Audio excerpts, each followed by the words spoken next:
Agenda full and final में सबसे पहले खबर भारत कनाडा में बढ़ी टेंशन की। जी हां, कनाडा के खिलाफ भारत का सख्त एक्शन। भारत ने 6 कनाडाई डिप्लोमेट्स को देश से निकाला। 19 अक्टूबर को रात 12 बजे तक देश छोड़ने का अल्टीमेटम दिया गया है इन डिप्लोमेट्स को। जी हां, तो कनाडा को भारत का करारा जवाब। जी हां, 6 राजनयिकों को भारत से जाने के लिए कह दिया गया है, अल्टीमेटम दे दिया गया है। कौन कौन से वो राजनयिक है जरा वो भी हम देख लेते हैं। तो स्टीवर्ट रॉस व्हीलर जो कि कार्यवाहक उच्चायुक्त हैं, उन्हें भी कहा गया है भारत छोड़ने के लिए। Patrick Hebert deputy high commissioner, उनका नाम शामिल, और साथ ही मैरी कैथरीन जोली जो कि सचिव हैं, लैन रॉस डेविड स्ट्राइट्स सचिव हैं वो भी, और एडम जेम्स चोइफा जो कि सचिव हैं, पाउला को भी जो कि सचिव हैं, उन्हें भी भारत छोड़ने के लिए कहा गया है। तो ये तमाम उच्चायुक्त के अधिकारी कनाडा उच्चायुक्त के, और उनको भारत छोड़ने के लिए कहा गया है। निज्जर मामले में कनाडा सरकार के बयान पर भारत ने ये सख्ती दिखाई है, और निज्जर मामले में भारत सरकार का कड़ा रुख नजर आया है। कनाडा से उच्चायुक्त को भारत ने वापस बुलाया है, कई और अधिकारियों को भी भारत ने वापस बुला लिया है। आरोपों के पीछे ट्रूडो सरकार का पॉलिटिकल एजेंडा, ये विदेश मंत्रालय की तरफ से कहा गया है। तो कनाडा के खिलाफ भारत का सख्त एक्शन सामने आया है, और भारत ने 6 कनाडा डिप्लोमेट्स को देश से निकाल दिया है। जी हां, 19 अक्टूबर को रात 12 बजे तक देश छोड़ने का अल्टीमेटम उनको दिया गया है। भारत ने कनाडा से अपने उच्चायुक्त को वापस बुलाया है। विदेश मंत्रालय ने क्या कहा ये देखिए। कनाडा सरकार पर भरोसा नहीं कि वो सुरक्षा दे पाएंगे। भारत के हाई कमिश्नर पर बेबुनियाद आरोप लगाए गए। कनाडा ने भारत के हाई कमिश्नर की सुरक्षा को खतरे में डाला। आरोपों के पीछे ट्रूडो सरकार का पॉलिटिकल एजेंडा बताया गया है सरकार की तरफ से। और कनाडा में भारत के खिलाफ प्रोपेगेंडा, जी हां, भारतीय राजनयिकों पर गंभीर आरोप लगाए गए। रॉयल कैनेडियन पुलिस कमिश्नर ने गंभीर आरोप लगाए हैं, और उसके बाद से ही ये सारा विवाद बढ़ता चला गया है। और जस्टिन ट्रूडो ने फिर भारत के खिलाफ जहर उगला है। जी हां, निज्जर की हत्या में भारतीय एजेंट शामिल, ये ट्रूडो ने कहा है। भारत सरकार ने जांच में सहयोग नहीं किया, ट्रूडो का आरोप। अब आइए पूरे विवाद पर नजर डालते हैं। 18 जून 2023 वो तारीख, हरदीप सिंह निज्जर की गोली मारकर हत्या हो जाती है, और 18 सितंबर 2023 ट्रूडो ने निज्जर की मौत के पीछे भारतीय एजेंट्स का हाथ बताया था। भारत ने कनाडा सरकार के आरोपों को खारिज कर दिया था। 19 सितंबर 2023 भारत ने कनाडा के एक सीनियर डिप्लोमेट को निकाला, और 20 सितंबर 2023 कनाडा में रहने वाले लोगों के लिए एडवाइजरी जारी की गई। भारत विरोधी कार्यों को देखते हुए सतर्क रहने को कहा गया है। 21 सितंबर 2023 की बात करें तो भारत ने कनाडा के लोगों के लिए वीजा सेवाएं सस्पेंड कर दी थी। वहीं 23 सितंबर 2023 को पीएम ट्रूडो ने कहा भारत से सबूत शेयर किए गए। 13 अक्टूबर 2024 की बात करें, कनाडा ने भारत को एक चिट्ठी भेजी। हाई कमिश्नर संजय वर्मा अधिकारियों को एक मामले में संदिग्ध बताया। 14 अक्टूबर 2023 भारत ने हाई कमिश्नर और डिप्लोमेट्स को भारत बुलाने का फैसला किया है। 14 अक्टूबर 2024 की बात करें, भारत ने कनाडा के 6 राजनयिकों को 19 अक्टूबर तक वापस कनाडा लौटने का आदेश दिया है।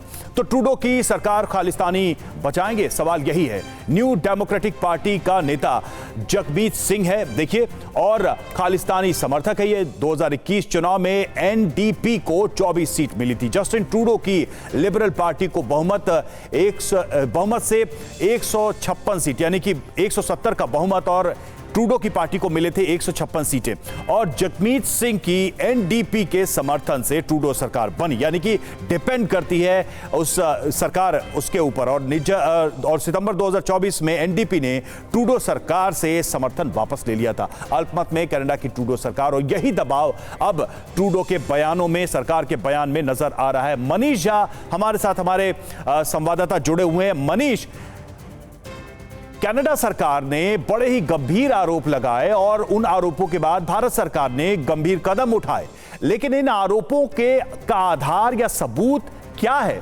कनाडा की सरकार, ट्रूडो कहते हैं सबूत दिए, भारत सरकार कहती है कि वो सबूत पर्याप्त है ही नहीं, इस तरह के आरोप लगाकर भारतीय अधिकारियों और भारतीयों की सुरक्षा के साथ खिलवाड़ करने के।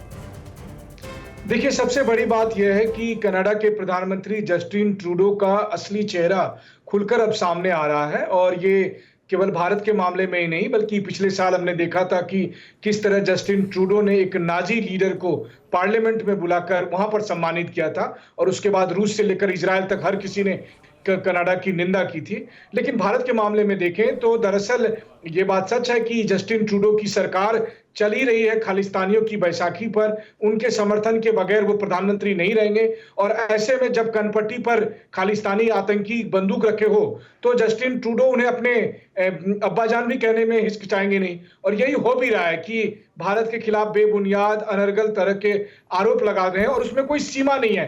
कभी कहा जाता है कि भारत के हाई कमिश्नर जासूसी कर रहे हैं, कभी कहा जाता है कि भारत के एनएसए इसमें इन्वॉल्व है, कभी कहते हैं कि भारत के गृह मंत्री इन्वॉल्व है, कभी कहते हैं कि भारत के सीधे प्रधानमंत्री ऑफिस इसमें इन्वॉल्व है। तो जस्टिन ट्रूडो दरअसल अनर्गल आरोप लगा रहे हैं और इसके पक्ष में उनके पास कोई सबूत भी नहीं है। भारत ने कई बार कहा कि आप सबूत पेश करके दिखाएं और ये वो किसके लिए कर रहे हैं? ये वो कर रहे हैं खालिस्तानी आतंकियों को बचाने के लिए। वो उनके समर्थन में कर रहे हैं जिसमें भारत में प्रतिबंधित संगठन है खालिस्तान मूवमेंट के नेता और उन आतंकियों के समर्थन में उनके पक्ष में जस्टिन ट्रूडो ने भारत और कनाडा के बीच में एक ऐसी डिप्लोमेटिक जंग शुरू कर दी है जो शायद अगले कई दशकों तक पटरी पर ना आ पाए। जी बिल्कुल, बहुत ही गंभीर कूटनीतिक समस्या भारत और कनाडा के बीच ये हो गई है और इसकी जड़ में खालिस्तानी है। शुक्रिया आपका मनीष हमसे जुड़ने के लिए। और लेबनान में आईडीएफ और हिजबुल्लाह के बीच आमने सामने की जंग चल रही है। ग्राउंड ऑपरेशन के दौरान हिजबुल्लाह आईडीएफ में गन फाइट हुई। हमले में हिजबुल्लाह के कई लड़ाकों के मारे जाने की खबर है।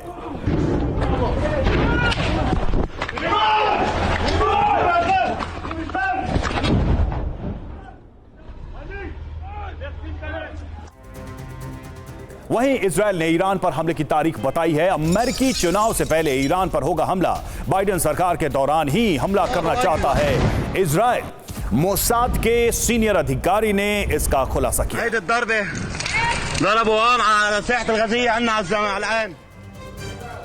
तो नेतन्याहू ने ईरान पर हमले की तारीख बता दी है। हमला कब होगा, कुछ अहम जानकारी आपको हम दे रहे हैं बिग बॉल के माध्यम से।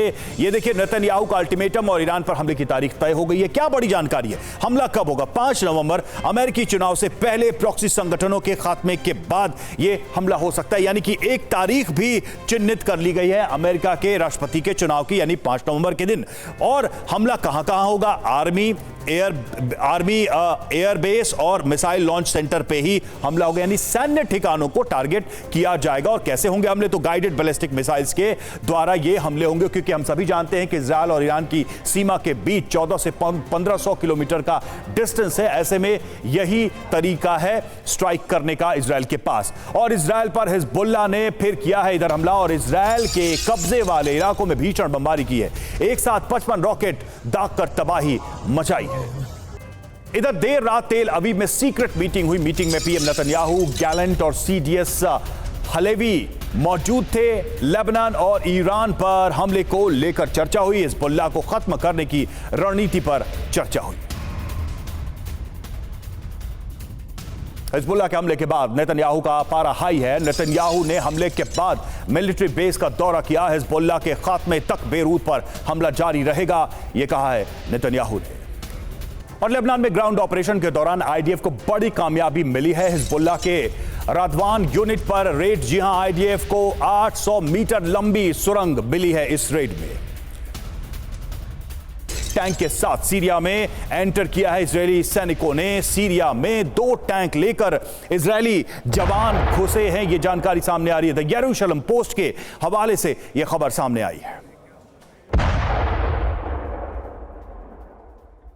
और इधर इजरायल पर बड़े हमले की तैयारी में जुटा हुआ है ईरान। ईरान के विदेश मंत्री की हूती के टॉप कमांडर्स के साथ मीटिंग हुई। मीटिंग में हूती का टॉप कमांडर अब्देल शामिल हुआ। इजरायल पर हमले को लेकर ब्लूप्रिंट बनाने की आशंका है। इराक के बाद यमन पहुंचे ईरान के विदेश मंत्री अब्बास अरागती और यहां पर हूती के साथ ये अहम मीटिंग हुई है।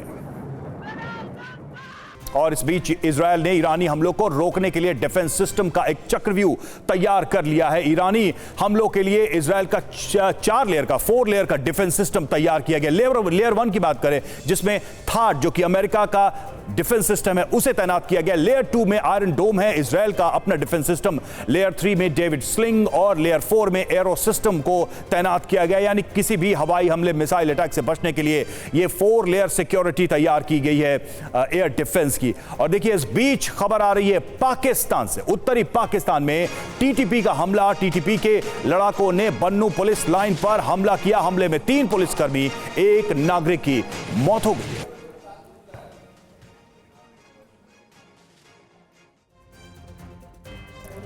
और टीटीपी के 5 लड़ाकों ने पुलिस थाने पर हमला किया है। 5 हमलावरों को पाक सेना ने मार गिराया। हमले की तस्वीर सीसीटीवी में कैद हुई है।